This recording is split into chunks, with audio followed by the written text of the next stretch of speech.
Mga kumandidato sa BSKE 2023 sa Dagupan City hindi pa nakapagsusumite ng SOSE ayon sa COMELEC.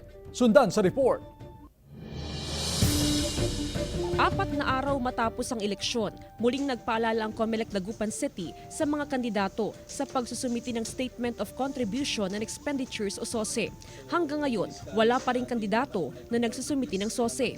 Well, under Fair Election Act, kailangan nating mamonitor kung tama ba yung paggastos ng ating mga kandidato. Kasi kung lumabas ho na may lumagpas doon sa ceiling, maaari ho silang makasuhan ng election offense. Alinsunod sa Section 40 ng Republic Act 7166, itinakdang paghahain ng SOSE sa loob ng 30 araw pagkatapos ng eleksyon. Titignang mabuti ng COMELEC kung compliant ang mga kumandidato sa itinakdang limitasyon ng election expenses. Sa bawat kandidato, 5 piso lang ang maaaring gastusin sa kada botante.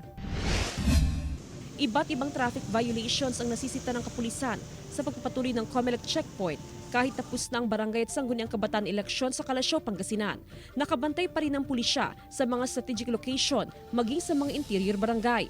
Malaking bagay pa rin ang nagpapatuloy na checkpoint para maiwasan ang mga insidente ng nakawan sa mga barangay. Kasi siyempre yung mga magnanakaw, siyempre pag alam nila na may nagro-robbing na mga pulis, siyempre takot sila. Ayon sa COMELEC, hanggang sa November 29 ang COMELEC checkpoint kasabay ng huling araw ng paghahain ng SOSE ng mga kumandidato, nanalo man o natalo. Jasmine Gabriel Galban, One North Central Luzon.